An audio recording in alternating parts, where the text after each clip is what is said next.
ดักซับดักปิงเนี่ยก็เริ่มบ่มั่นใจในตัวเก่าโดยบ่มั่นใจในสถานีตัวเพราะว่าบางทีอาจจะฟ้าผ่าผ่องไฟดับผ่องอินเทอร์เน็ตรุดผ่องนี่นะมันก็ถึงมีสปะในสถานะแต่ถ้าว่าสถาแจ้งผลการรับฟังมาค่ะโอ้จะได้อันอู้กันเต็มที่เจ้าแม่จันดีอาจารย์หายเป็นไหนจ้าพระอาจารย์นะพระอาจารย์ก็อยู่ในขวงแก้วทั้ง3นี่ล่ะท่านยังมาบอกออกวันนี้เหรอวันนี้มาออกกะออกอยู่วันนี้ชัดเจนดีตัวถึงวันน่ะแต่ว่าออกอยู่รู้แต่ว่าอันนำคำว่าเจ้าคืนก่อนๆไปเตะงานศพไปเตะโดยบางคืนก็ไปเป็นเจ้าภาพโดยไก่กะว่าไปแต้มนั่นมันมีกับเพลงมีกับเพลงกะก็ดีกะพระอาจารย์ชดไปในเฮียจ๊ะเดี๋ยวอันแหมกลางเดือนก็ไปอินเดียแหมนี่ที่ไหนนะจะไปแต่มื้อเจ้าแม่ก็งอมแต่มันก็มันเป็นหยังอันเพราะว่าเดี๋ยวจะให้เจ้าเปิ้นเอาเทปออกอยู่แล้วเทปก็เทปเก่านี่นะเพราะว่าอยู่อินเดียเนี่ยสัญญาณอยู่วัดศรีไกรภูมิพุ่นแล้วอินเดียสัญญาณอินเทอร์เน็ตมันถึงจะค่อยดีเจ้า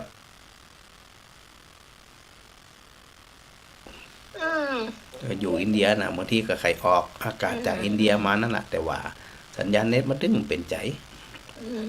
ติดดับแม่หันนั้นปฏิทินแล้วอาจารย์สมชาตินำมาฮือแต่เจ้าจะดีละเจ้าแล้วก็ยังฮู้จักว่าพระอาจารย์ตนได้ฮู้พระอาจารย์มีในหันก็มีว่ะพระอาจารย์มีว่ะในหันมีก็ตัวมีอยู่อีกว่ะนั่นมีว่ะพระอาจารย์กับเคยหันเด้อถ้าอันไผมีอันถ่ายรูปอันส่งทั้งหมดมียิ้มอันตนเดียวน่ะจะเป็นอาจารย์ฮู้อันก็ส่งอันถ้ามันมีรูปพระอาจารย์เนี่ยไผสะดวกถ่ายรูปแล้วส่งไลน์ให้กำเนิดยังมาหันกำเตือเจ้าแล้วก็ยังว่านะการงานภาระหน้าที่หลายอย่างนะแม่เนาะหายไปติ๊กก็ฟังอันอย่างเงี้ยบ่มันเป็นสัจธรรมให้จะได้เข้าใจนะแม่เด้อแต่ชัดเจนนี่นะมันได้ฟังได้ผ่อนกันแล้วเนี่ยจะได้มันน่ะทุกเจ้าก็เป็นไปตามวาระหน้าที่นั่นน่ะชัดเจนนี่นะเจ้าโอเคสาธุเด้อเจ้าแม่สีพันเจ้าวัดป่าเจ้าชัดเจนดีเนอร์ติดตามฟังทุกครั้งเจ้าทุกครั้งเลยกะสดอยสเก็ตเนี่ยมันต้องชัดเจนได้อีกชัดเจนดีเจ้าเพราะว่า104กะทุกครั้งแหละถ้ามีตังในมือถือแม่ก็โทรถ้ามีตังก็ที่พระอาจารย์เซลสถานน่ะกะอันเมียยังเฉียบ600บ่เหลือละก้ายเนี่ยก็แต่กะเดี๋ยวงานเขาดำหมู่นั้นเดี๋ยวงานเขาดำหมู่2หมู่3หมู่9อย่าเพิ่งใจยั้งไปตอนสิ้นปีเนี่ยค่ะอาจารย์เนี่ยจะได้มันเกิดเราได้กระต่ายตกกัดต่ออันอาจจะมันไม่ค่อยขาดซากคนนะแล้วก็แม่นะเป็นคนนิสัยบ่ดีเพิ่นทำบุญไหนก็ล่นตัวเปิ้นไปนั่นน่ะดีละแต่ว่าเมื่อคืนนี้เพิ่นพระอาจารย์เป็งพระอาจารย์ชยานนท์เปิ้นทำบุญประจาวัดเปิ้นหมู่2ตำบลประป้องแม่ก็ล่นไปอยู่พุ่นทั้งวันตัวเปิ้นหั่นพอตอนกลางคืนเปิ้นไปไปหลวงปู่คาพระนอนแม่ก็ล่นไปเตะตามกำลังดูกำลังเอาเน้อแล้ววันเด็กหมู่3นี่นะแม่ก็ล่นพอสิ้นปีไปสวดมนต์ข้ามปีได้ปิโตมาเถานึงแม่ก็เอาปิโตไปมอบให้กับวันเด็กแล้วก็ปัจจัย40 บาทแม่ก็ว่าแต่วันนี้แม่มีเงินเดือน600เนอะพ่อหลวงอีเนาะแม่ขอร่วมบุญตัวเก้าอี้เนอะ2ใบเขียวนี่เนอะ7ใบแดงพ่อหลวงไข้หูว่าแม่บ่มีสักใบก็ได้อีหรอกน่ะมันจะได้อันทำบุญไว้ตามกำลังนี่แหละจะไปให้มันเกินกำลังเนาะแล้วในเดี๋ยวนี้ยังค้างหมู่บ้านของตัวเก่านี่นะพ่อหลวงปู่ก็ประกาศทุกวันยังได้ใส่ซองเป็นยังแม่ฟังอัน104กะเจ้า ฟั โอง ร้อ เค ยสี่ โอเค ชัดเจนดีทุกครั้งเลย สาธุ วันนั้นมาแวบแม่กำลังจะโทรไปเปิ้นตัดเอารายการที่ยังบ่รู้ออกไปเหลือ เป็นอย่างสบายใจอยู่แล้วนะแม่เนอะ จ้า สาธุ ไว้กา สา จ้า ธุสาธุขอบคุณครับอาจารย์พระครูสมุอุสวัสดิ์ด้วยนะครับ เนอะที่ได้เชื่อมสัญญาณถึงอยู่บ่อยๆนะครับนะก็ว่ากันไปจำนั่นนะเนาะแล้วนั่นที่อันได้อู้กันอยู่เสมอเนี่ยว่าอันช่วงได้ครูบาอาจารย์ตนได้ก็ตามเจ้าไม่อ้อย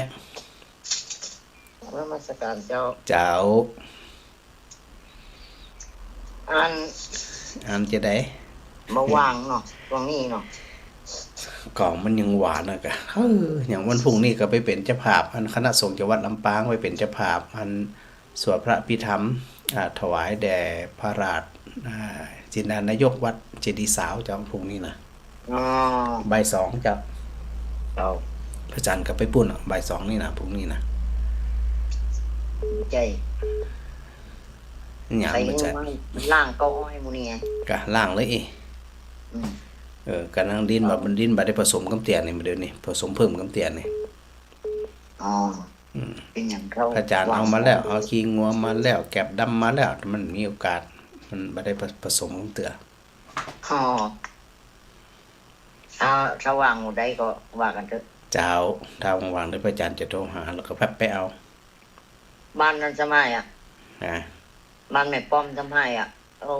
ซื้อยัดอ่ะจังหวัดเท้ามาบอกทุกคนมาเอาหน่อยตัดหมดเลยอีก อันไผมีไอ้บนห้องว่าสิงคโปร์50มันแน่ใจดีเล่มป้องมันสีเล่มมันสีเหลืองๆอ่ะ เต็มสีเหลืองนี่มันใครมีจังนี่นะ บนห้องว่าอันนึงก็สิงคโปร์50นี่กะถ้าจำผิดนี่นะ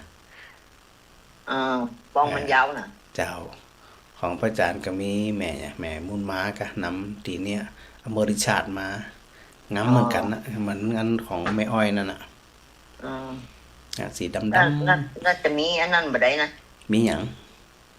จะมีงานมันอย่างที่ไหนที่ หยัง คุณพรบ่ได้ ใจจุ่มๆใจจุ่มๆด้วยจะแจ้ง เตรียมหยอกกระปุกออมสินไว้ฮะ อัน ทำหลวงเราจะได้ไหมเท่กว่านี้ ใจจุ่มๆเหมือนกัน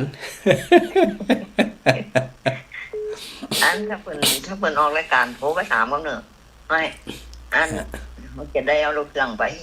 ไปเต๊ะนะอยู่อันถ้าจะได้ก็อาศัยศรัทธาญาติโยมอยู่แล้ว อ๋อ ไปร่วม วัน กั นี้ น ก็อันตัวท่านอันนั้นเมานิรันดร์เมาพาหัว เจ้า โอ้หนักขนาดหรอก เจ้าบางทีบางอย่างที่ว่านะผ้าเสื้ออันใดที่มันยังดีอยู่ คิดว่าเขาถึงมันจะได้ใจแล้วนะรู้ว่าเขาใจผ่องบ่ใจผ่องก็บางทีบางพื้นที่บางคนเป็นต้องการเนาะก็ผ่องถ่ายไปถ่ายเทไป บนดอยอ่ะ ก็ดีแล้วเจ้า ได้แผวบอกพักไม่มาบอกพักมนเนี่ย ฟังหมดเอาขึ้นเอาขึ้นดอย เอาปืนเจียวไปอันนั้นก็เอาไปเลี้ยงพระ ถ้าไปเลี้ยงพระเน้นที่อันวัดโอเคนึกว่าเอาขึ้นดอยไปเลย ไม่ใจเอาไปเลี้ยงพระ โอเคดีละเจ้ามีกำลังจะได้ก็สนับสนุนกัน แม่ก็เอาตู้นึงไปหอมเพิ่นเก็บมาพาขวานั่นน่ะเพิ่นจะไปเงินนั่นเพิ่นว่าคนร้อยนี่หันโมอย่างโมเพิ่นว่าอย่างโมปากกายอปากกาแย่อย่างโมเพิ่น ปากยอจ้ะ ประจำตัวมันนั่นนี่เพิ่นไปไหนมันได้ ก็ดูแลกันเนาะตามที่เฮาดูแลกันได้นั่นแม่เนี่ย แม่ก็เป็นสายบุญเพิ่นนั่นเนาะ เจ้าก็อันรวมกันดูแลกัน เดี๋ยวนี้เจ้า สาธุแม่สาธุ ครับนมัสการนะมันเป็นกำลังใจให้เด้อ เจ้าสาธุเจ้าแม่น้อยโทรมาก็หลายคนมันโทรนะสถานะต้องมันโทรนะมันที่มันคืนแล้วแต่ว่าอันมันบ่ขึ้นหน้าจอบ่ได้เจ้าแม่บ่เย็น เจ้านมัสการพระอาจารย์เจ้า เจ้า มาเดียวจะคืนนี่แม่ก็สวดเลยด้วย อ๋อสุดยอดเลย เจ้าสวดจนเจ้า เพราะว่าอัน ตั้งฟองบัตักฟอง ก็เป็นอย่างน้อยเนี่ย อันเฮามีจิตใจในการที่จะสวดมนต์ที่พระอาจารย์ได้บอกอยู่เสมอนะว่าในบางบทพระอาจารย์ก็ถือโอกาสได้อธิบายความตัวเอง เจ้า อืม กำลังสวดนี่จนจบ อืม กำลังสวดอยู่ลูกบ้ามาถามดูว่าเป็นฟอถามว่าแม่วันนี้วันพระค่ะจะถามเนี่ยอย่างนึกไม่ใจ เป็นหันสอนมนต์นะกะ เจ้า อืม อันแม่นั่งสวดมนต์แม่วันนี้วันพระค่ะเขาไหวไม่จะถามเนี่ยอย่างนึกไม่ใจนะเลยพยักหน้าเห็น ก็อันบางทีเปิ่นร่วมอนุโมทนาเฮาอย่างไง เจ้า ก็ชื่นใจโดยและสถาพระจันทร์คิดว่านะสถาที่รวมสวดมนต์โดยบ่ขึ้นกับบรรณาบ่ามีบ่น้อยเหมือนกันนะ เจ้า สวดไปอย่างไปสู้ใจเนาะ ถ้ามันใกล้ยังวัดสิมันใกล้แม่ก็ไปกุน เนาะ อันนี้มันไกลมีไฟไปส่ง ไก่แต่กะทุกปุ่นมาเพศนี่ เจ้า แล้วอากาศมันหนาวตัวก็ จ้ะ ดูสถานกันถ้าไปมาได้กลับมาม่ามได้ก็อยู่บ้านสวดด้วยกันละกันเนี่ย ก็มีคนจะหลายด้วยแม่ดูในเพจเนาะ เจ้าตีเปิ่นทักทายมาหลายอยู่เจ้าตีเปิ่นนั้นรวมสวดด้วยนี่นัก เจ้า กับโมทนาด้วยเนาะชัดเจนนี่นะเสียงวัดเก้านะฮะ เจ้าสัดเจนดีเจ้าแล้วก็รับดีเห็นนะจบแล้วก็ นั่นน่ะเป็นบุญส่งผลทันทีทันใดเด้อ เจ้า เจ้าสาธุเจ้า เจ้าสาธุเจ้า สาธุเจ้าฮะแม่น้อย เจ้าแม่โทรประจำภาพแม่ก็ว่าทางหลักเก็บไก่ ต้องฟังว่านี่วันอังคารที่7 มกราคม 68นี่นะ แม่ไปได้ฟังอย่างเพราะว่าแม่ไปวัดนะเพราะว่า อ๋อ เปิดอันฟังนิ่มเดียวเนี่ยเจ้า เจ้าวันนี้ถือโอกาสที่อันทักทายกันโดย ขึ้นเป็นเทพนะพระอาจารย์นะ แต่คืนพระจันทร์สวดสดเลย ครับ จะ อ๋อแม่ก็ไปวัดมาไปเจาะหายืมหนังสือเขาไม่ได้ตีเขาได้ตีการหนังกล่อมเนี่ยพระอาจารย์แจกเปลี่ยนวันอย่างก็มันก็ได้แม่ก็มายืมมาพอสวดกับเบอร์อันบทไหนหมู่แม่ก็พอหากำหาเนาะเพราะว่าไม่เยอะกะ ละตานก็มาตานทองมาตานฟังอี มาตันก็มาเจ้า อ๋อมันเป็นหยังเอาเต่าที่ได้ เจ้ามันก็ได้พร้อมเนี่ยไอ้หนอ อันที่ได้ก็ได้ เจ้า ก็นี่กันฝึกกันอันนี้กัน ก็อันพระจันทร์ก็จะอีตลอดอยู่แล้วไหม นี่เจ้านี่มันไข่ตัวน้อยเป็นน้อยนะพระอาจารย์ ตัวน้อยเห็นมั้ย เจ้าตีเป็นหูพหารเนี่ยก็เป็นหาดเนี่ยแม่นก็ น่าจะแม่นวัดศรี วัดศรีใจคุ้มแม่นนะเจ้าเล่มใหญ่ๆนะ ยืมทางนี้น้องนงคานอย่าเปิดได้มา2 อันวันนี้ขออันเตอะ อ๋อแถมน้อยเนี่ยเดี๋ยวอันพิมพ์แหมเตือนเนี่ยเอาตัวใหญ่ๆเนี่ยใหญ่กว่านี้ก่อน แม่ว่าเขาได้กว่านี้ตัวน้อยนี่บ่เคยต้องใส่แว่นตาน้องแม่ใส่แว่นตาเจ้า พลังงานคนเฒ่า ก็เป็นอย่างเดียวถ้าแหมเตือนจะขยาย ขจายเจ้าขจายเปิดฟอเพิ่นอยู่หน้าได้มาบดไหนหมดก็เปิดฟอกับอาจารย์สักมาก็ ถ้าอันก็สวดพร้อมกันตั้งแต่เริ่มต้นเนี่ยจะโดยตันอยู่เพราะว่าพระอาจารย์จะค่อยๆบอกเจ้าว่านั่น เป็นน้ำอย่างเนาะน้ำอย่างฮะสอง เอาเริ่มพระอาจารย์เริ่มตั้งแต่หน้า7หน้า8แล้วก็หน้า22นะเจ้า อ๋อกำนี้ก่อน เนี่ยพระ ห อาจารย์ น้า7หน้า8แล้วหน้า2แหละ เจ้า22ก็คือสวดมนต์เย็นทำวัดเย็น อ๋อ เนี่ยก็ปรับไปเอกอะ เจ้าเดี๋ยวก่อนเดี๋ยวมันสัก สักวันฝากวันศีลแหมสัก2-3ศีลนี่ไปละ เนาะฟังกันมันเรื่องใดเหรอ เจ้า เจ้าสาธุแม่สา เจ้า ธุ เจ้าเจ้า สาธุเจ้าสาธุเจ้าก ำลังใจเด้อ เจ้า เจ้า สาธุเจ้าฮะแม่น้อยแม่ไรแม่ไรนาบัวแม่ไรนาบัวนี่สุขภาพแข็งแรงเป็นอย่างสักอย่างนี่นะ ก็สบายมาก เนี่ย ตาเลย ฮะพวกสวนตัดอีเดี๋ยวธรรมาแถวอัน ตากับเขาโก กะเดี๋ยวธรรมาแถวอันรุมพรนี่จะแจกขบก อันแต่วันนั้นบ้านคุณมันเหมือนก็เป็นมาแต่งงานหลานนี่หน้าบ้านนี่แหละทางแม่อายุได้ไงอันนี้แม่ได้18โอ้ผมมาได้สัก60 50อยู่ประมาณนี้ว่า เนาะคนที่แข็งแรงกับแข็งแรงแต่นะ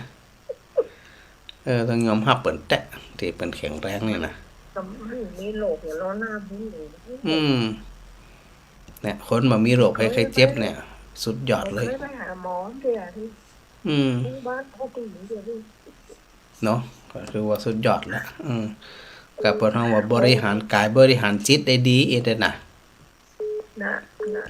ท่านโอ้วันท่านแม่ขึ้นบ้านใหม่แม่จะไปนิมนต์กว่าท่านหามมาไก่ล่มไปเนาะ ก็ไก่ลำไปก็แต่ว่าอันส่วนมากพระจันทร์ก็บ่ค่อยว่างนะเจ้าโดยปกตินะ ท่านมหาสมชาติมาน่ะท่านมหาสมชาติมาเด้มันงานมันหนักเจ้ามันก็เลยบ่ค่อยมีเวลางานมันหนัก แก่จ้ะยังทำมหาสมชาติคนที่มีเขาละแก่เนาะเขาไปไหนก็ไปเลยอ่ะแม่นน่ะถ้าพระจันทร์นี่จะดินยากน้อยหนึ่งเจ้าเนาะเดี๋ยวละสาธุนะแม่เด้อเจ้าสาธุเจ้ากำลังใจเด้อสาธุเจ้าแม่ยายพรเจ้าสถาสันกำแพงสวัสดีปีใหม่สวัสดีปีใหม่สุขใจเหมือนปีเก่าปีใหม่เหมือนเมื่อวันใหม่เธออยู่ดีไม่ชุบเดี๋ยวมันจะยืนเจ้าผู้เฒ่าผู้แก่ขึ้นศีลขึ้นปอนมาดึงเป็นมงคลลูกชิ้นลูกหาเป็นมันเด้อสถานอยู่เหมือนกันละกันนั่นนะสถานอยู่เหมือนเจ้าก็อยู่เหมือนเหมือนกันนะอ๋อมีจุกมีหลับด้วยเหมือนกันนั่นนะขออย่างที่หวานนี่ก็คืออย่าได้เจ็บอย่าได้ป่วยแข็งแรงถ้าบาดเจ็บบาดป่วยร่างกายแข็งแรงเนี่ยโอ้ยเหมือนกับมีอันกูสิงกูยางเหมือนกันนะนี่ก็หาแบบนี้เนี่ยความดันก็มีความดันก็มีเนาะอายุแต่แดงก็ยายพรอายุ81โอ้สุดยอดเลยเนี่ยสถาญาติโยมทั้งหลายเนี่ยเขาจะมาฮู้กันนี่ว่าเปิ้นมีโรคบ่มีโรคกี่นะมาแบ่งปันกันเนาะแม่เนาะเจ้าชัดเจนดีนะตั้งสันกำแพงเจ้าไฟเจ้าดีละสาธุเนอฟังจากเจ้ามาล่ะเจ้าสาธุแม่สาธุเจ้าสถาบันกล้วยหายไปไหนจันเมินโอ้โหสถาบันกล้วยจากเจ้าท่านอาจารย์พระอาจารย์หายสถาบันกล้วยก็หายตัวหายตัวเจ้าเพิ่นเอาพอๆกันสวดมนต์เข้าใจความขนาดเลยท่านอาจารย์และบรรยายตัวนอกพจน์จังโคอย่างนอกแม่นเจ้าหมอสอบนั่นแหละยมแม่ทำวัดเย็นนี่ยมแม่บ่พอแล้วเพราะว่าทำได้หลายปีนี่ก็ต้องพออยู่บัดตันก็เว้นเนาะเจ้าบัดตันกันในนั่นติเอาในนั่นน่ะกะเจ้าติมันตัวน้อยยังไม่น้อยว่านั่นก็เป็นตัวหลวงเดี๋ยวพระอาจารย์เดี๋ยวพระอาจารย์จะตัดบางบทที่มันยาวๆที่เฮาบ่ค่อยได้สวดออกแล้วก็มันจะได้ขยายตัวหนังสือใหญ่ขึ้นเจ้าใหญ่ขึ้นอันยมแม่ชอบท่านอาจารย์อธิบายตัวเนาะตอนสวดนะเนาะเจ้าอธิบายตัวมันหาอันฮู้เรื่อง เดี๋ยวยังบัดได้สนทนาธรรมเรื่องอินเดียมแล้วแต่น่าจะไปยังมาแหละ ยังบัดได้พระพุทธเจ้ายังบัดแล้วแต่น่าติไปข้างก่อนนะเจ้า น่ะหาแล้วไปถึงไหนหมู่นี่ ถึงไหนบ่ฮะพุทธไปเหียหนีละไม่ตั้งได้ยังมาฮะ ปุดไปเหียเรื่องอื่นมาแทรกเหียอีกปุดไปเหียอีก ไปมาได้เจ้าเดินทาง วันที่17เจ้า สาธุเนอะ เนาะ ไปเอาธรรมะมาให้ยมแม่เขาเผยแพร่ศาสนาของเปิ่นมั้งแพร่ตังลำปางหนะเจ้าตังโมติเตออาภาคเหนือเขาเนี่ย เจ้าบางทีบางคืนมากับใครอันออกอากาศจากอินเดียมาแหละแต่ว่าอันอินเทอร์เน็ตบ่ค่อยดีเจ้า บัดนี้กับเจ้าเนาะไก่ลำนะ ที่ เจ้า ปุ๊ดขาดก็ก็เลยเอาเทปออกเหียอีเนี่ย เจ้าสถาบันแต่เดือเก่งเนาะสวดมนต์ม่วนเนาะ โอ้ธรรมดาเน้อ อู้สวดเตี้ยวอ่ะกดจังโคตันหมด แม่ยังยุดบอก ขนาดบ่ค่อยได้สวดกันนะ เจ้าบ่ได้สวดนะอยู่ใกล้กับไปสวดตัวแตะอะ แต่เดี๋ยววัน เจ้า เจ้าสาธุแม่สาธุแม่แก้ว สวดตัวกูวันพระเจ้าสา โม ธุ ทนาบุญโดยสาธุเนอสาธุเจ้าเดี๋ยวนะพระจันทร์ครับผม1ท่านเจ้าแม่มาไล่สาธุเจ้า วันนี้แม่ไปเชียงใหม่ไปแล้วหาม้านี่เหมือนกันนะจ๊ะ ออกไปมาแล้วอีก จะไปมาแล้วจ้ะ ได้ อาจารย์ตายไปเหี้ย อากาศอย่างที่พระจันทร์หวานนะกะ น่าจ้ะที่แม่ก็หนังสวดมนต์ด้วยพระอาจารย์อยู่สวดไปสวดมาแม่ก็อดนึกถึงเขาไม่ได้เลยเอาถึงจกให้เนาะน่ะก็เลยว่ามาได้ทางคุณหมอไปจังหวัดแล้วมาได้แล้วยาให้ต้องถึงไปนอกเป็นอย่างเจ้าเราเป็นถึงเวลาคุณแล้วก็มาเรียนเนาะ ถูกต้อง จ้ะนั่นก็ ก็เป็นไปตามนั่นแหละกะ เจ้าไปตามหน้าอย่างพระอาจารย์วัน มันบ่มีไผจะห้ามไผได้ พระอาจารย์เนาะ ถูกต้องมันหนีไปป่นหน่อยสักคน เจ้า จนที่สุดแล้วอัน ของไฟของมันเนาะพระอาจารย์เนาะ บะหม่วงมันสุกเต็มที่แล้วจะบ่ให้มันหล่นได้จะได้ เจ้า แล้วก็ต้องห ค ล่ น นอยู่ มา ดี ก็ยังคิดหนักคนเดียวนี่แม่ได้ฟังธรรมะอาจารย์ของกุศลกูองค์นะแม่เริ่มป้อยเต้าหู้ไปแหมเดียวบอกที่ละ ตัวสัจธรรมเขาต้องเข้าใจอย่างที่พระอาจารย์บอกอยู่มันเนี่ยนะ เจ้า เขาต้องเข้าใจถ้าบ่อันเขาก็แย่เอา เจ้า เนาะโศกเศร้าเสียใจอาลัยอาวรณ์เนี่ย เจ้า มันเป็นเรื่องที่อันบั่นทอนสุขภาพกายสุขภาพจิตตัวเนาะแม่เนาะ นั่นละเจ้า ดี อา ละ จารย์ก็หายเยอะแล้วจะเป็นวัดนะ เจ้าโอเคละตอนนี้นะ นี่ก็ ในยา ประทานไปส่งเอาอาจารย์เนาะ เจ้าสาธุเนอสาธุเจ้า เจ้า เจ้า สาธุเจ้าพระอาจารย์สาธุเจ้าสาธุเจ้า เดี๋ยวอาจารย์ขออนุญาตยังมารับสายแต่เนอสถานเนี่ยเรื่องของมันความเข้าใจนี่นะบางทีเนี่ยนะในเรื่องของตัวสัจธรรมหรือว่าตัวความจริงของชีวิตเนี่ยในหมู่ปุถุชนเฮาเนี่ยมันทีมันไปบ่ถึงเนาะมันไปบ่ถึง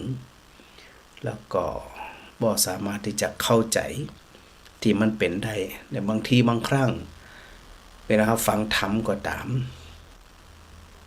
สนทนาธรรมกับครูบาอาจารย์ก็ตามเนี่ยก็ดูเหมือนว่าเฮาเนี่ยได้เข้าใจแต่ว่าพอมีอันหยังเข้ามากระทบแต่เนี่ยมันมักจะบ่สามารถที่จะดูแลสภาพจิตของตัวเองได้นะเฮาท่านทั้งหลายได้เกิดที่ว่าในส่วนของการเป็นการตายเนี่ยนะหลายคนมีญาติพี่น้องป่วยคันโคม่าผ่องหยังผ่องนี่นะคือหน้าที่ไผหน้าที่มันหน้าที่เฮาผู้ที่ดูแลเฮาก็ดูแลกันเต็มที่บ่มีไผเคยถึงไผตายแม้แต่คนตายเองเปิ้นก็บ่ใจอยากให้ตายมันก็แต่บางทีเนี่ย อไปจนที่สุดแล้วเนี่ยคนเจ็บคนป่วยเนาะปางตายเนี่ยเปิ้นก็บ่อยากให้อยู่นึกถึงเปิ้นนึกถึงตัวอายุยืนไปแต่ว่าร่างกายมันบ่ถึงบ่พร้อมมันก็ทนทุกข์ทรมานอยู่หั่นน่ะนะใครอยากกินมันก็จะได้กินใครอยากลุกมันก็ลุกมันจะได้เพราะว่าสภาพร่างกายเนี่ยมันหมดสภาพอยากจะให้อันต่ออายุขึ้นไปอย่างขึ้นไปแต่ว่าร่างกายมันบ่ไปละมันบ่ไปกับเฮาละ ถ้าหากเขาเข้าใจโดยที่สุดว่าต่างคนต่างทำหน้าที่นะโดยเฉพาะหมู่เฮาเนี่ยไม่ใช่ว่ามาเยื่อใยกันนะไม่ใช่บ่เยื่อใยกันพระพุทธเจ้าจึงตรัสอยู่แล้วว่าความโศกเศร้าโศกาอาดุลถึงคนที่ตายจากไปนั่นเนี่ยเป็นความทุกข์ที่เฮาท่านทั้งหลายเนี่ยได้ความทุกข์มาได้ความเศร้าโศกมาโดยที่บ่ได้หยังขึ้นมาหมายถึงในมุมบวกอ่ะนะเฮาบ่ได้ก็โศกเศร้าเสียใจอยู่หั่นน่ะจะไปลืมนะบางทีคนตายเปิ้นก็จะใครตายเฮาก็จะถึงตายอย่าใครอยากคนใครตายแต่ความเป็นจริงอยากจะได้กระจ่างแต่ถึงเปิ้นถึงตัวนะมันถึงไปพอเขาเข้าใจอีติพระองค์ได้ทรงตรัสไว้ว่าเจริญมรณานุสติ เป็นหนึ่งในอนุสติ10เนาะก็พิจารณาบ่จะว่าคิดถึงความตายแล้วมันยากหยังนะเศร้าโศกล้อวันตายเนี่ยหมดอะไรหลายอย่างในใจแต่เมื่อใดก็ตามคลาที่มีคนที่เป็นที่ฮักเนาะเป็นญาติพี่น้องหรือเป็นไผกระจังเด้พอถึงคราวแล้วเปิ้นก็ไปของเปิ้นมันไม่ไผห้ามไผได้สักคนถ้ามันแก้ไขได้ห้ามได้หมอเองพยาบาลเองเปิ้นก็ต้องบ่ต้องตายมันก็ตัวอันนี้จังทุกขังหน้าตาเนี่ยเขามาครอบโดยปกติอยู่แล้วไม่ใช่ว่าเฮาบ่เคยหันหรือว่าพึ่งเคยหันเคยฮู้เคยประสบปันละญาติพี่น้องพ่อแม่ปู่ย่าตายายบ้านไกลเรือนเคียงด้านนั้นก็ตายตรงนี้ก็ตายก็เป็นเบื่อแต่บางทีเฮาบ่เข้าใจไงนะเฮาก็ยังมีความยึดมั่นถือมันอยู่ว่ามันต้องอยู่นะบ่น่าตายเลยเฮาจะว่าอย่างนั้นนะบางทีก็โศกเศร้าเสียใจสถานหลายคนหลายท่านที่จมกับความเศร้าโศกมาเมินพอมาเข้าใจธรรมฟังธรรมเข้าใจธรรมปล่อยได้วางได้ตั้งไผตั้งมันนี่นะเพิ่นตายก็ตายเย็นมันเนาะมันหมด2อย่างมันก็ทำหมดบุญกับหมดกรรม หมดบุญหมดที่ใดหมดบุญก็คือเปิ้นทำคุณงามความดีมาในเมืองมนุษย์เนี่ยประสบความสุขความสมหวังอย่างต่างๆหมดบุญไปมาหัวเปิ้นจะไปพบไหนภูมิไหนก็แล้วแต่เพิ่นนั่นนะจะไปดีไปหายกับหัวเหมือนกันนะเหมือนกับมดกรรมเกิดมาบางจาดเนี่ยก็มาชดใช้กรรมเหียหยังเหียนะประสบพบเคราะห์กรรมต่างๆตายไปบางทีเปิ้นอาจจะป้นก็ได้นะป้นจากสภาพความเป็นมนุษย์เนาะก็เข้าไปสู่ความเป็นอาจจะเป็นเหล่าเทวดาเป็นพระพรหมเป็นอย่างนี้นะเฮาก็สิฮู้มันสุดวิสัยละล่ำมาเจหน้าที่ของเฮาที่ต้องไปฮู้ได้กับมีประโยชน์กับเฮาเพราะมันเป็นเรื่องของคนที่จากไปมันไม่ใช่เป็นเรื่องของเฮาที่จะต้องไปฮู้ได้กับเท่านั้นมันบ่ได้จ่อยอย่างเฮาเลยนะเพราะเฮาเข้าใจที่สถาถึงจะเข้าใจสัจธรรมพระหน้าที่เฮาบ่ได้บกพร่องทำอยู่แล้วทำบุญอุทิศส่วนกุศลไปเฮาก็ทำหน้าที่ของเฮาแต่จะไปรั้งจะไปยุดว่าคือเปิ้นไปเนี่ยบ่ได้นะเฮาก็ต้องมองเห็นตัวสัจธรรมมันก็แค่นั้นน่ะเนาะ มันก็แค่นั้นนะเนาะนะเนี่ยจะได้เฮาถึงจะได้เข้าใจแบบพระอริยบุคคลเปิ่นที่เป็นหันแต้แล้วก็เข้าใจแต้เฮาเนี่ยบ่ได้เป็นผู้ที่เข้าใจตามนั่นนะบ่ได้เข้าใจไปตามที่มันเป็นเขาก็เลยมีลักษณะที่พระอาจารย์ได้เปรียบเทียบว่าประดุจดังวายน้ำทวนกระแสน้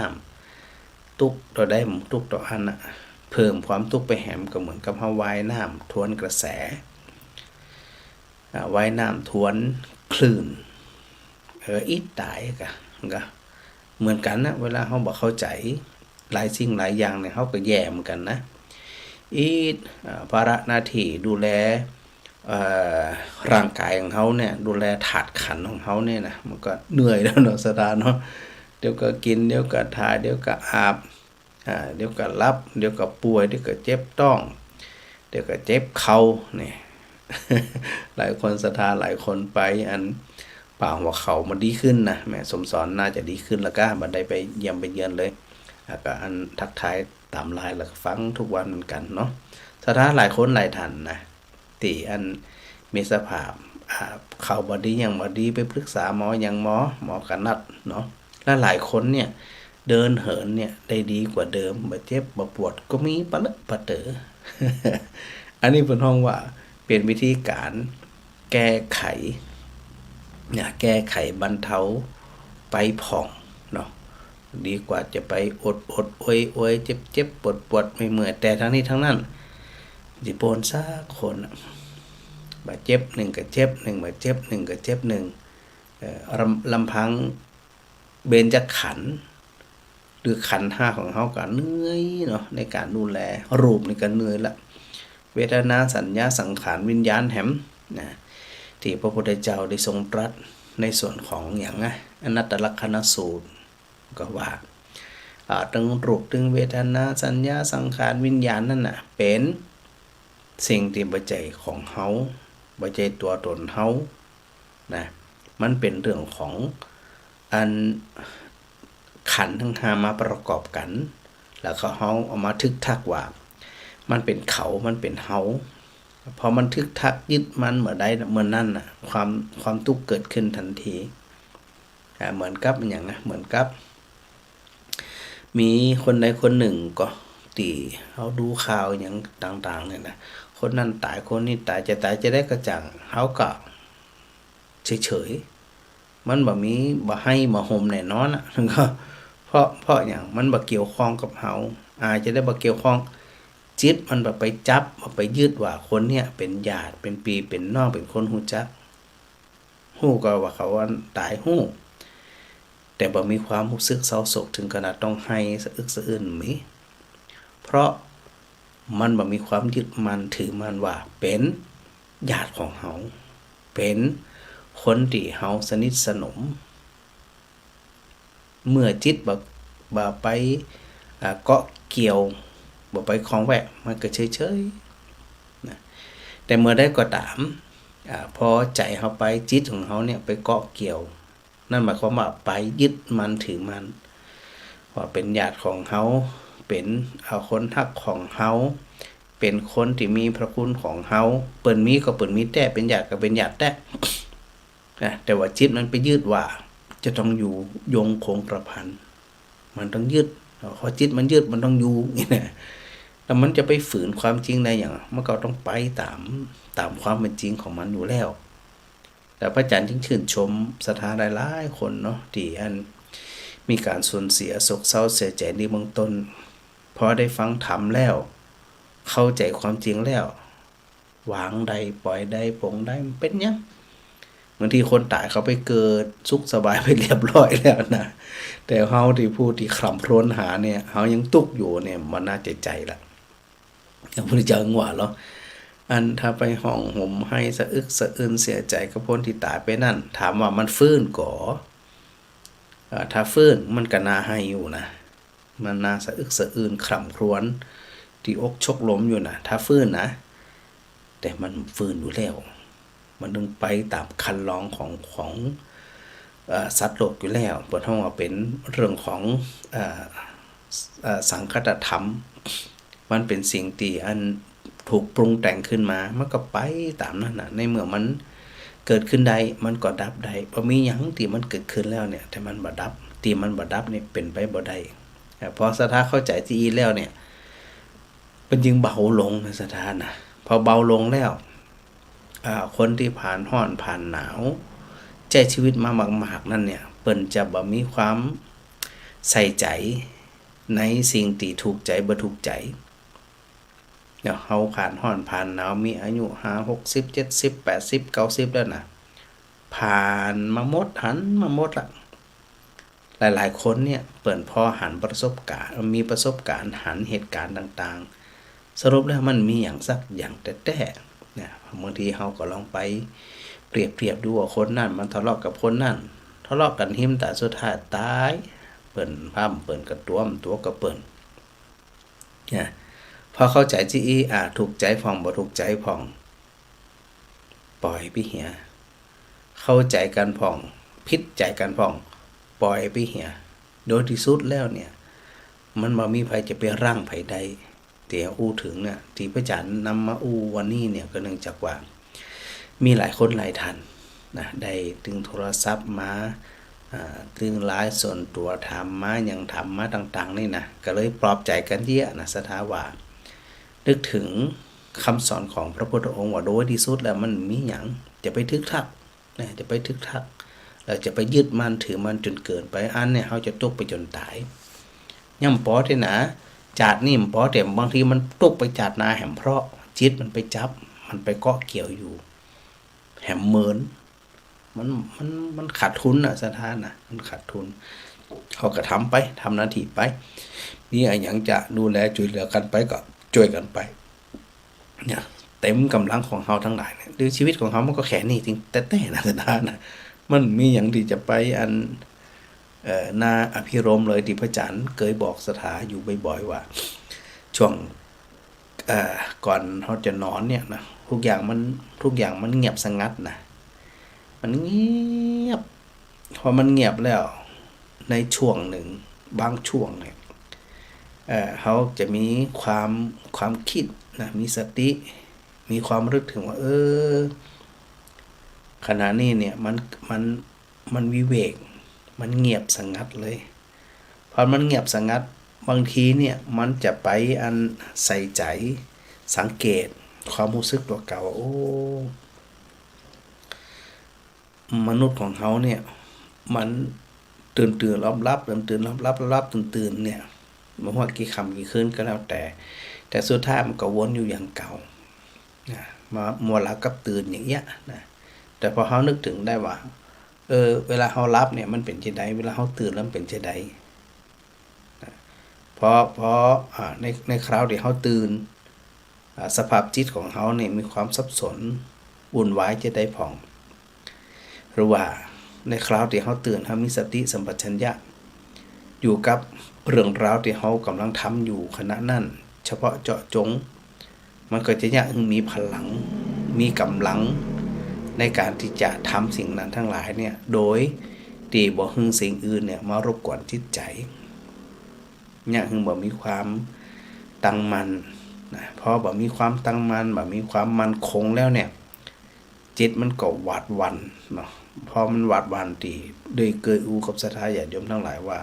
จิตเป็นแผลนั่นน่ะมันก็สะดุ้งสะเทือนอย่างเงี้ยจะบ่ฮึ่งจิตของเขาเป็นแผลก็คือเมื่อใดก็ตามมีอันหยังมากระทบเมื่อมันมากระทบแล้วเฮาบ่หวั่นไหวเฮานิ่งๆเฮาเฉยๆหูหมดแต่ว่าเฮาบ่ไปอีนางข้างขออย่างกับมันบ่ไปยินดียินให้กับมันนะที่พระพุทธเจ้าตรัสว่าเมื่อคนที่มีสติอยู่เสมอนะเปิ้นเฮาว่าสามารถที่จะกำจัดความยินดียินให้ออกจากใจได้หมายความว่าเมื่อเขาไปเห็นถึงความยินดีความยินให้ต่างๆเนี่ยมันเกิดขึ้นเมื่อมันเกิดขึ้นแล้วถ้าจิตมันบอกไปยินดีกับสิ่งทั้งหลายเหล่านั้นมันก็ปลอดมันก็โปร่งเพราะ ถึงความยินดีถึงความบ่ยินดีทั้งหลายเหล่านั้นเนี่ยบ่มีความหมายบ่มีความสำคัญกับใจของเฮาใดๆเลยเนาะสถานเนาะดังนั้นเนี่ยเวลาเฮาใส่ใจสิ่งทั้งหลายเหล่านี้ก็คว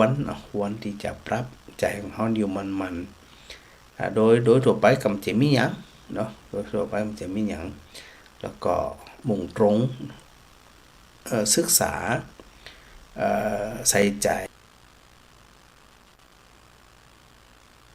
ความรู้สึกของตัวเองมันนะบ่ว่าเมื่อใดก็ตามที่เฮามีความรู้สึกเฮาก็มาระลึกหาเมื่อใดก็ตามเฮามีความรู้สึกที่เปิ้นฮ้องว่ามีอันสติมันก็มีสติมีความระลึกได้ระลึกรู้เนี่ยมันก็จะบ่มีหยังเนี่ยมาทำร้ายหรือว่าเนี่ยจิตใจของเฮานี่คือเศร้าหมองได้เลยที่ได้อู้กันอยู่มันนะว่าโดยที่สุดแล้วเนี่ยมันเฮาจะปลอดนะบ่จะปลอดจากสิ่งที่เข้ามากระทบแน่ๆเหมือนกับเฮาอยู่ในชีวิตประจำวันนะบ่ว่าจะเป็นอารมณ์ทั้งหลายต่างๆมากระทบแล้วนะจะฝึกนะสถานะพยายามฝึกจิตฝึกใจฝึกตัวเองมันเนาะเป็นการตอกย้ำศรัทธาญาติโยมทั้งหลายโดยแล้วเดี๋ยววันพระต่อไปก็ถ้าบัดติดงานยังเป็นแต่เป็นวานเนี่ยก็จะนำศรัทธาได้ทำวัดเย็นแปลแล้วก็สวดมนต์บางบทในหลายบทอยู่ในหนังสือสวดมนต์นั่นนะก็พยายามทยอยนำมานำสวดแล้วก็อธิบายนำสวดแล้วก็อธิบายบางบทเนี่ยพระอาจารย์จะอธิบายก่อนแล้วก็ปาสวดเนี่ยศรัทธาฟังแล้วจื่นใจเข้าใจได้ทุกอย่างเลยนะโดยที่สุดอย่างที่พระอาจารย์อยู่ไว้แต่ทั้งนี้ทั้งนั้นก็ต้องดูด้วยนะเวลาศรัทธาสวดมนต์เสียงดังเสียงบ่ดังต้องดูคนในบ้านตัวคนรอบข้างจะต้องบ่เป็นการรบกวนคนอื่นเขาเนาะถ้าเฮาสวดออกเสียงแล้วมันได้เป็นหยังสวดอยู่ในใจดูหนังสือตัวสวดอยู่ในใจตัว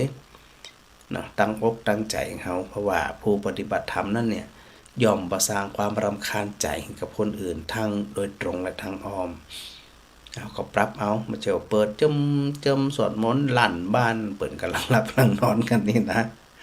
แล้วก็ต้องปรับนะสิ่งทั้งหลายเหล่านี้เนี่ยต้องมันเหมาะสมมันเดือดร้อนตึงเปิ่นตึงตัวนะถ้ามันเงียบได้ก็เงียบเหียอย่างเวลาพระอาจารย์ไปเดินทางไปไหนกับหมู่กับคณะบนรถบนลาเนี่ยพระอาจารย์ก็จะบ่ได้ออกรายการสดก็ผมมันเป็นการรบกวนกันนะส่วนมากเวลาเดินทางก็จะนำเทปไปออกความปรารถนาดีเขาอาจจะดีแต่ว่าบางสิ่งบางอย่างถ้าผิดเวลาผิดคนเนี่ยมันก็ทำไปโดยศูนย์เปล่ายังพอแต่นะมันสร้างอย่างสร้างความพอใจให้กับคนอื่นเผลอๆนี่อาจจะเป็นศัตรูกันก็ได้นะก็ปรับเนาะศรัทธานะมันจะเรื่องยากแต่ถ้าศรัทธาอยู่คนเดียวอยู่ในบ้านคนเดียวก็ม่วนนะที่นี่นะม่วนแล้วก็อันสวดมนต์ไปยังไปสุขใจไปแล้วก็บ่ดังเกินไปเหมาะสวดแล้วมันสุขใจสบายใจในสถานเนี่ยว่ากันไปตามนี้นะโยมดากันดาทาแก้วนะกราบสาธุค่ะนะทักทายไปจานมาสาธุเด้อโยมวลัยพรฟูสิทธิทรัพย์นะไวยสาพระอาจารย์นะแม่ปีบัวคำพิชัยวงศ์นะสาธุมาแม่ชุติการตรอดพยันตรากราบนมัสการพระอาจารย์สวัสดีปีใหม่ขอของสุขภาพร่างกายแข็งแรงเหมือนกันเนี่ยสถานเนี่ยมีร่างกายแข็งแรงบนห้องว่าสุขภาพดีตึงกายตึงใจนะแม่บัวตองอินสวรรค์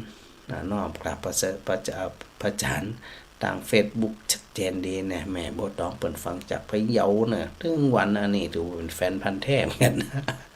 ช่วงไหนที่พระอาจารย์หายไปเนี่ยทักมาตลอดเลยหายไปไหนนะคุณนุ้ยอาทิวันนะแม่เลี้ยงนุ้ยเป็นญาติโยมที่ดูแลกันมานานนะพ่อด้วยแม่ด้วยนะดูแลกันเพราะว่าอยู่ใกล้ๆกันเดี๋ยวกับที่วัดรวกบางบำรุเนาะสาธุด้วยแล้วก็ ส่งผ้ามาถวายส่งเขาเรียกว่าอะไรของครบของเคี้ยวของฉันมาถวายอยู่เรื่อยๆนะสาธุด้วยนะพระอาจารย์เรียกว่าน้องนุ้ย สาธุด้วยนะน่ารักทั้งครอบครัวเลยสาธุด้วยจ้ะ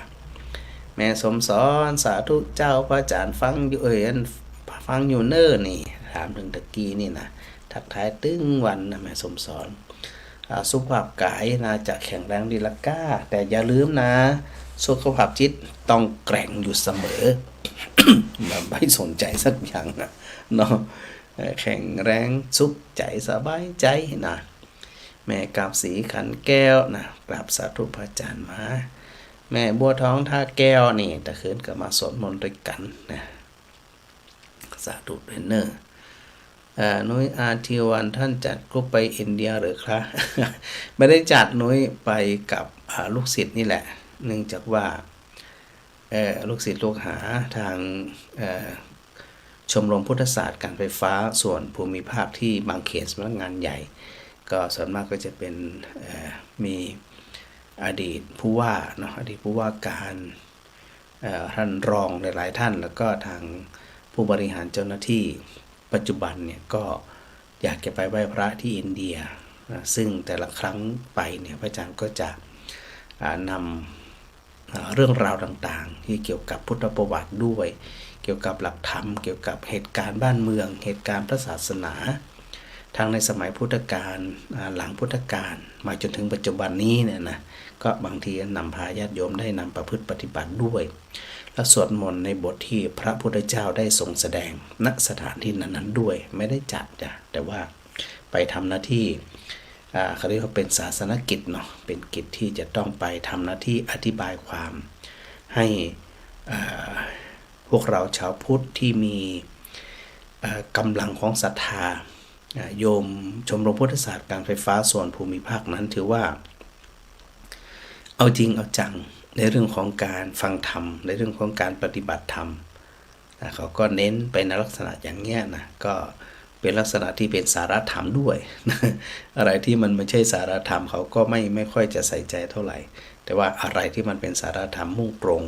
ประพฤติปฏิบัติอันนี้เขาถึงไหนถึงกันนะก็ดูแลกันมาพระอาจารย์ก็ไปบรรยายที่การไฟฟ้าส่วนภูมิภาคบางเขนอยู่บ่อยๆเนาะเป็น20 ปีแล้วมั้ง นานละก็ตั้งแต่บัดนั้นถึงบัดนี้นะอันนี้บอกที่มาที่ไปแล้วก็น้องหนุ่ยก็ไปกับพระอาจารย์นะตอนนั้นไปกับคุณพ่อเนาะไปกับคุณพ่อด้วยแม่พิสมัยสีเทียบทำรงนมัสการแม่ได้สวดมนต์ทำวัดโดยหมดเวลาจนหมดเวลาโอ้สาธุเลยนะแม่เนออย่างที่พระอาจารย์ว่านะกะนอกจากมาสวดที่วัดโดยสถานที่อยู่ตั้งบ้านแหมจัดนักอันที่มาสวดมนต์ไว้นี่นะแม่สุนทากาดีนี่นมัสการพระอาจารย์มาสาธุเดี๋ยวเนอพระอาจารย์เมื่อกี้มันแบบหายไปนี่สาธุมาแม่สุนันทาแม่คุณประณีเนี่ยนมัสการพระอาจารย์ อันนี้ก็ปะกันมันตีอันครัวบุญพระเจ้าอุดมพรเนาะสาธุเนอแม่คุณประณีแม่รำไพไว้สาพระอาจารย์ฟังอยู่นะเนี่ยสาธุโยมต้อยชนิดาพระอาจารย์จะเข้าไปพักที่กรุงเทพคืนวันที่16เนี่ยเครื่องบินแอร์เอเชียจากลำปางไปลงดอนเมืองไปถึงพุ่นก็น่าจะสักบ่าย3โดยประมาณนะบ่าย2บ่าย3โดยประมาณนะเดี๋ยวจะไปนอนที่วัดหลวง1 คืนวันที่16อันบอกมันยมพรบอกมันยมสุพินด้วย ยมก้อยด้วยหลายๆคนเนาะสถานเก่าสถานแก่ ดูแลกันมาเหมือนอันนี้เวียงพิงเจียงใหม่นี่ไผหานมัสเตมานี่หา อันแนะนำตัวคำเนอเวียงพิงเจียงใหม่ปอยังหยุดมณีวันนี่นมัสการพระอาจารย์มหาสาธุนะแล้วก็โยมอันคำสุขโยธินสาธุเจ้า แม่สิวันนั่น แม่สิวันกลางตุง แม่เรนูชัยวงศ์กราบสาธุสาธุพระอาจารย์มานะแม่มาลีขนมไทยเนี่ยฟังอยู่เนอสาธุโดยแม่บัวเหลียวทวีทรัพย์นะครับสาธุสาธุนะโมทนาบุญตุนเนอโยมกรอุมาก่อนอุมาปัญญาคำอันนมัสการพระอาจารย์ไปงานเขาดำตันมาฟังอยู่นะ แม่วิชิตราธรรมลังกานะโยมแม่ของครูบาบุญปิงเนาะอันนี้ก็แห่งคนหนึ่งใดทุ่มเทกายทุ่มเทกำลังกายกำลังทรัพย์ ในการดูแลพระศาสนาโมทนาสาธุเนาะอันแม่สมนบุญนำมานี่นะกอมไตสาธุโดยแม่เตรียมฟ้าคำปาแล้วตะคืนดีใจได้สวดมนต์โดยพระอาจารย์อันนี้ก็ถือว่า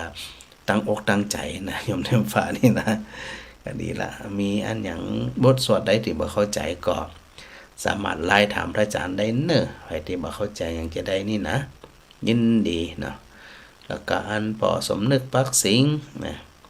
ก็โมทนาสาธุโดยเจ้าแม่พิมพร ครับเจ้าพระอาจารย์ เจ้า ฟังธรรมะแต่เนาะ เหมาะแต่ อันนี้เนาะ แต่คืนฟังก่อน ฟังกับเจ้า เกิดเราได้ตัดแต่อันแต่กับบัดแต่แต่ มีใครเหลือสักคนอะที่เกิดมานี่นะ เจ้า มัน ถึงแม่นมันน่ะเนาะ แม่นนะถ้าเขาเข้าใจแสดงว่าเขาบ่ถูกหลอก เจ้า ถ้าเขาฝืนนี่เขาถูกหลอกนะ ประเดี๋ยวนี้ถึงบ่ฝืนหยังเนาะพระอาจารย์ แม่น อยู่ยังบ่ถามว่ายากก็บ่ยากถ้ามันจะไปก็แล้วไปใครมันจะหึงมันไผนั่นเนาะมันถึงข้าวมันก็ไปจ้ะ เจ้าประเดี๋ยวนี้สบายใจเนี่ยป้า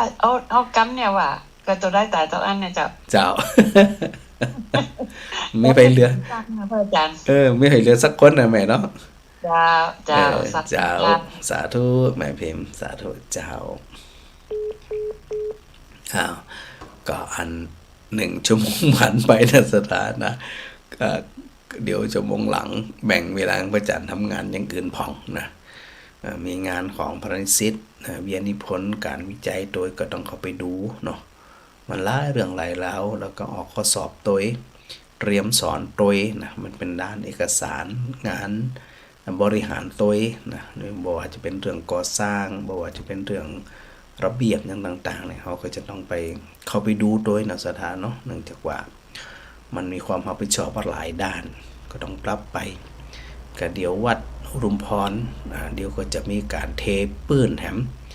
เดี๋ยวก็จะได้นัดกันมามาจัดตุนแห้งขอดเสร็จเรียบร้อยแล้วก็ลงมือนะสถานนะเทปื้นเนื่องจากว่าปื้นของวัดอุทุมพรแต่เดือเนี่ยมันชำรุดเนาะมันบ่ไหวแล้ว ก็เดี๋ยวกำลังหาข้อยุติกันอยู่แต่ว่าจะได้แรงนี้ก็แล้วแน่นอนนะแล้วแน่ๆแล้วก็ก่อยกันไปมีอันก็สร้างกำลังกันไปในเรื่องของการนั้นเป็นเจ้าภาพเทปื้นนะถามมาป้อก่อนตอนนี้ตามที่สถานทำบุญมาก็ยังบ่ป้อเตือแต่ว่าก็ก่อยเป็นก่อยไปตามกำลังเนาะสถานเนาะตามกำลังอันนี้อย่างอันนั้นได้ที่พระอาจารย์มันเป็นบทบาทเป็นหน้าที่ก็ช่วยกันสถาก็ช่วยสุเจ้าก็ช่วยทำหน้าที่เพื่อที่ให้มันเป็นห้องว่าจะได้เป็นสมบัติของพระศาสนาเป็นสมบัติของแผ่นดินนะสถานนะก็ปรับกันไปทีอย่างเนาะบ่ได้เครียดบ่ได้กังวลอย่างนะแม่บ่ไขกรรมสการเจ้าสาธุแม่จะขึ้นจะฟังทำตัวอีหมวนหนังอาจารย์หมวนดีอ่ะหมวนสุขใจอ่ะหมวนเป็นเนอะจุดโปรดยกดีมากสาธุแม่สาธุวันนั้นแม่ไปหัวเต้นเนอะไปหัวเตียนอยู่วัดอันนี้กูนะวันหยาสิไปท้วมนะตินนะอ๋อ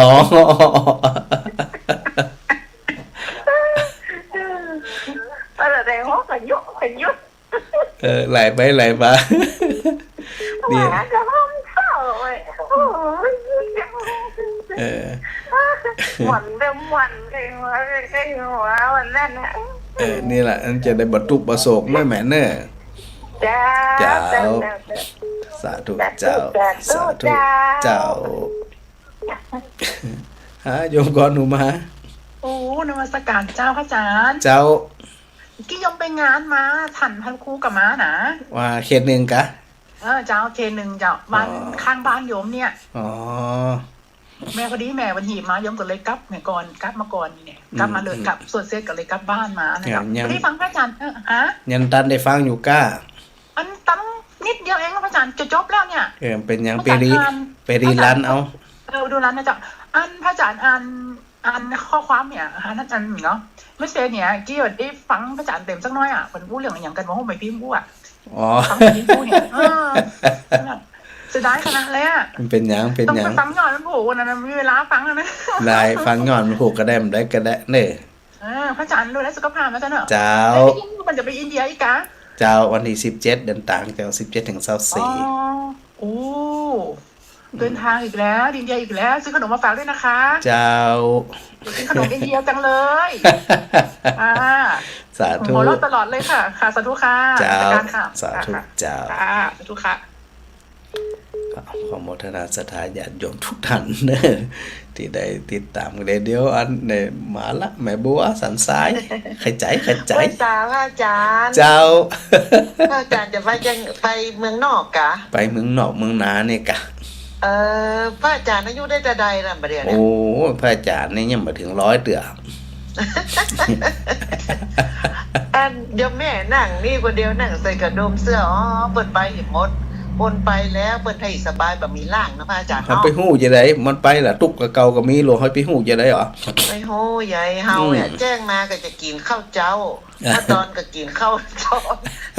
ข้ามมาก็กินข้าววัน3 เตื้อยกแม่ว่าถ้าจะสบายนะอันเปิ้นว่านะอันเฮาจะไปกึดว่าตายไปแล้วสบายเนี่ยไปกึดนะบางทีมันตุกกว่าเก่าก็มีนะก็ว่าก็เดี๋ยวเปิ้นมามีร่างบ่ต้องมานั่งกินนั่งอย่างนี้เนาะไอ้ตัวบ่มีร่างนะกะมันจะไปอันสู่ภพใหม่อ่ะบางคนเนี่ยอย่างเช่นบางคนนี่คิดจะฆ่าตัวตายนะก็คิดว่าคิดว่าพ้นจากอันจากนี่แล้วจากน่าสบายละไอ้เนี่ยไปใจนะมันจะตุกกว่าเก่านะแต่เนาะเอาเพิ่งมันอยู่จนหมดอายุไขแม่นถ้ามันหมดอายุไขก็จะได้มาถึงไปของมันอยู่แล้วแม่เนาะแม่เนาะเนี่ยเป็นกำลังจัดเจ้าแม่บัวสันสายเด้อดกุมกิจปันไปอย่างกันนากะบริหารชีวิตไปอย่างไปทำหน้าที่ไปเนอะถ้าลูกบ่าวมีไม่เดียวอายุได้สัตว์เข้ามานะอ๋อเจ้าสัญญาณแม่ขาดหายเนอะแม่บัวเนอะฮัลโหลหายไปละ อาจจะมีมีความก็บัสเถียรของสัญญาณกำเป็นอย่างเนาะที่พระอาจารย์ทิ้งท้ายทำน้อยหนึ่งนะก่อนคนจะจบรายการนี่นะเขาจะไปคืดว่าจาดหน้าเนี่ยตายไปแล้วเนี่ยมันจะหมดกรรมหมดเวรอย่าไปคืดนะตายไปแล้วถ้ามันตุกกว่าเก่าปีกมาบ่ได้ล่ะมันจะปีกมาจะได้เขาเผาเรียบร้อยจะไปเสี่ยงเหรอบางคนบอกฆ่าตัวตายป้นเหี้ยเนี่ยนะไปคืดนะมันอาจจะไปปะตุกแหมปลายเต่าก็ได้หรอกพี่เสียงเหนือสถานน่ะเสียงมาได้น่ะจีนะแต่ว่า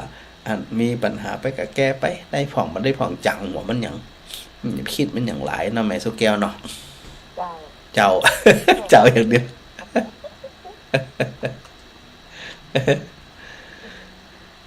ชัดเจนดีกว่าเจ้าชัดเจนดีเจ้า104เนาะแม่เนาะเจ้าเปิดก่อนเจ้าจะเอาบุญมาฝากกูคนนะครับหมอมีอย่างมาฝากมีกับบุญอย่างเดียวนั่นเนอะไม่จะฆ่าฟังฮะไม่จะฆ่าฟังเอาบุญมาฝากได้เลยแม่เจ้าสาธุแม่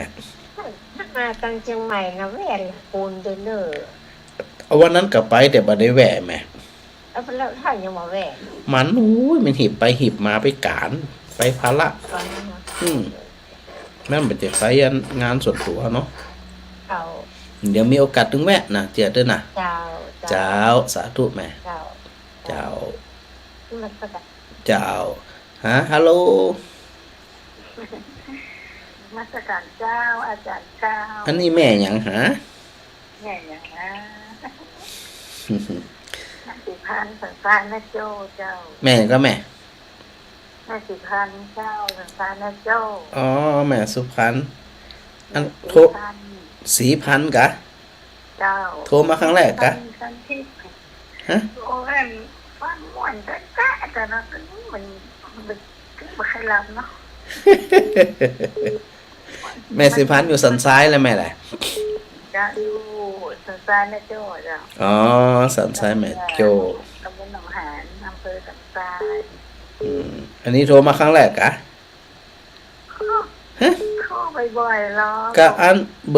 อร์นี่มันย่ำขึ้นจื่อ อันนี้ขอโทษเจ้า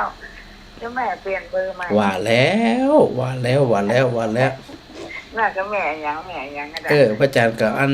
เปิดที่พระอาจารย์จะเมมจื่อไว้อย่า ทีมันแจ้งไม่ได้จะเลยเปลี่ยนเนี่ยเจ้า อ๋อมันมาฮักดีอีมันรู้อี มันใจกันมาได้เงี้ยวมันได้อย่าดีแล้วไป เป็นอย่างจังมันเถอะ แม่ได้ยินเสียงว่าอันนี่หนังสือสวดมนต์เนี่ยมดแล้วยังอ่ะเจ้า มีอยู่แม่มีอยู่ ไอ้อะไรจะได้ เนี่ยจะได้อันโดยปกติแม่เล่นไลน์ก่อน มันเล่นเจ้า มาเล่นแหละถ้าเล่นไลน์เนี่ยเดี๋ยวส่งมันก็ที่อยู่มาถ้ามีโอกาสพระอาจารย์อาจจะส่งไปให้แต่บ่ได้บ่ฮู้อีนะแต่ว่า มันได้มาจากอินเดียกันนะเนาะ นะเดี๋ยวดูวันจังหวะดูหยังก่อนนะเริ่มแม่นึง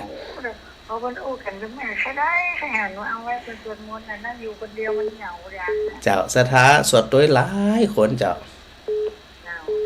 น่าจะถ้าเอาไปสวดแม่ก็จะสวดด้วยอ่ะ เจ้า มันไม่ม่วนมันมีความสุขอย่างบอกประจุ ความสุขที่อิ่มจะหาซื้อได้เหรอ โอ้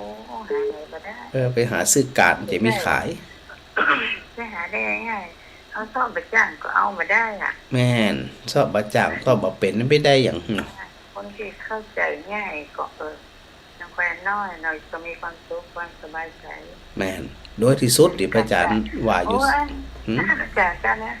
เวลาคนจะตายยังไม่เคยป่วยนักเตือนเนาะ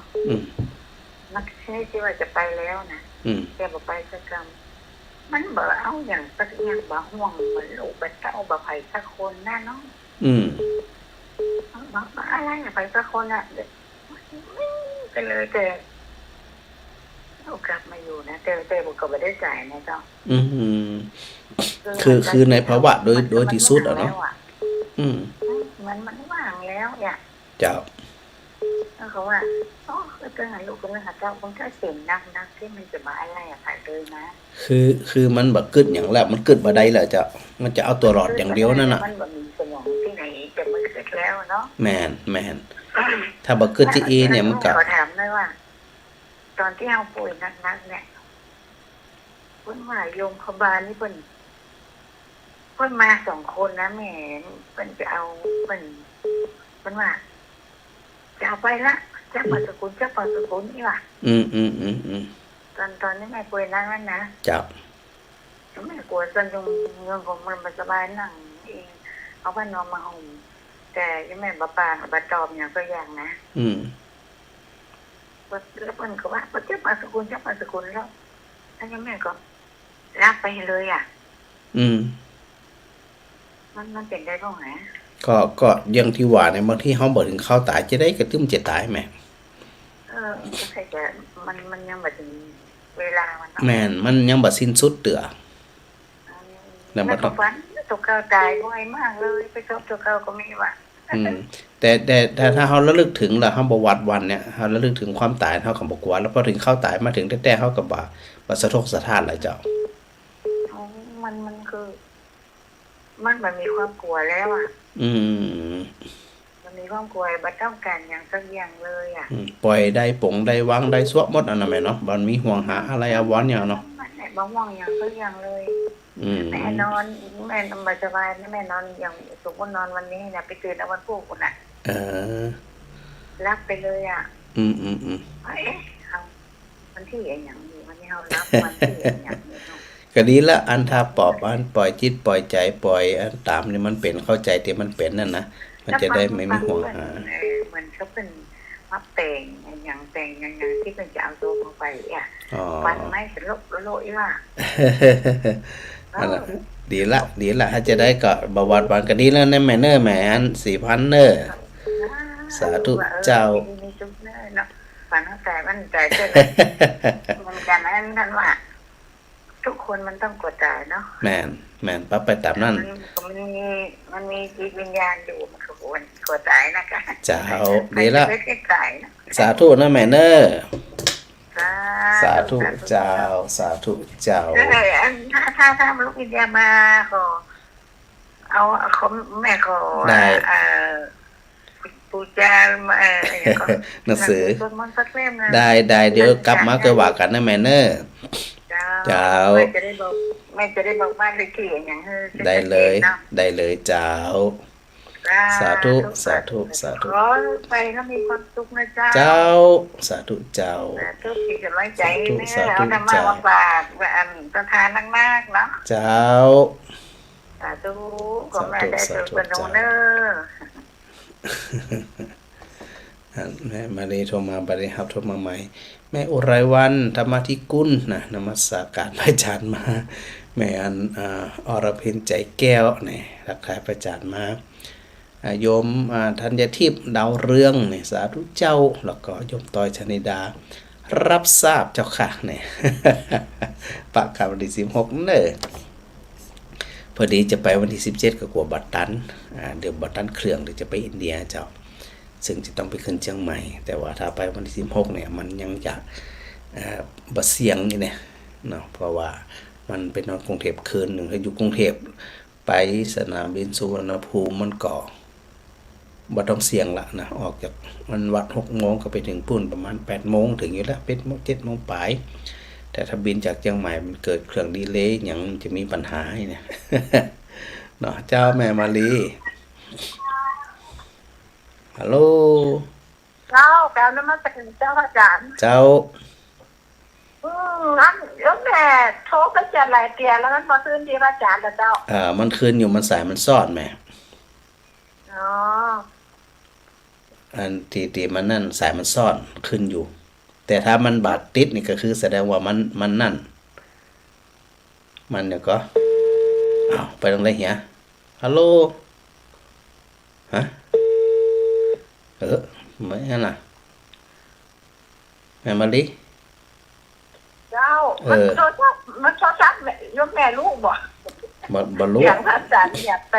จะไปฟังมารู้เดี๋ยวมันอย่างนี้มันประอันเสียอาจารย์มาคืนมาได้อันนี้เนี่ยจ้ะ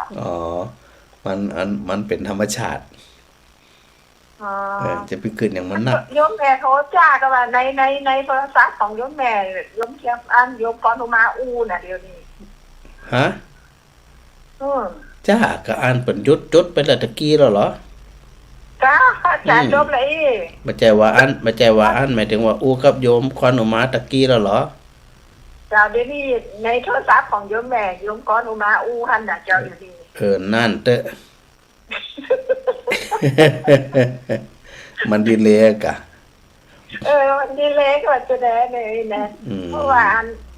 อันตั้งบ้านโยมแม่เพื่อนวิทยุมันเสียงโซ่ซ่ากันเลยฟังอันโทรศัพท์เอาอีกเนี่ยเจ้ามันเป็นบางวันเนาะไอ้จีเนาะเจ้าเป็นบางวันจะบางวันก็จะเจ๊ดีแต่โยมแม่จะต้องเอาไปไว้ที่หน้ากลางแหมบ้านหนึ่งแหมอันหนึ่งที่ห้องครัวไปก่อนมันที่หน้ากลางสี่อันโยมแม่อันนี่นั่นมันถ้าหนอผู้เดียวจะเอาไว้หน้ากลางสี่อันที่อาจารย์มันหนักขนาดนั้นหนักนั้นบางหลังนะเป็นอย่างปรับเอาก็ดีละปรับเอาตามนั่นเนาะยืนไปตามนั่นชีวิตนะเจ้าที่แบบได้ซีเรียสกันมันเจ้าอาจารย์ดีละฟังอาจารย์มันหน่อยสุขใจสบายใจเนาะเจ้าสุขใจสบายใจย่างปงได้เยอะมากแล้วเจ้าอาจารย์แต่ถ้าบ่ปงนี่เฮาก็นักไปติๆก็แม่นมาย่างเฮาบ่สบายใจถึงวันนี้ดีด้วย อาจารย์ที่ได้ฟังอาจารย์เอาของพุทธเจ้ามานี่เนาะมาว่ากันนึกถึงเวลาทำการทำงานปฏิบัติในวันประจำวันของเขาเนี่ย ถูกต้องอยู่ไป เขียนเขาก็ว่างเนี่ย สวะแหกะไปทำอย่างอื่นเนี่ยสบายใจจะตายดีละ แล้วอาจารย์จะไปเมินก็จะไปเมียจ้ะ ไปบ่เหมือนเจ้า7 วันบ่ได้ ขนาด2 วันยกแม่ประกันนั้นค่ะว่าอาจารย์เป็นไหน7 วันกันหมดแล้ว 7 วันบ่ได้ เจ้า เจ้าสาธุแม่ เจ้าสาธุกับพระเจ้า สาธุเจ้าสาธุเจ้าเอาละจะได้กลับปากกันใหม่เนื้อสถานเนื้อรักษาสภาพจิตนะแกล้วกล้าอาจหารฮึกเหิมแล้วก็กราบขอบคุณครูบาอาจารย์ทุกรูปเลยนะครับถวายความเคารพครับ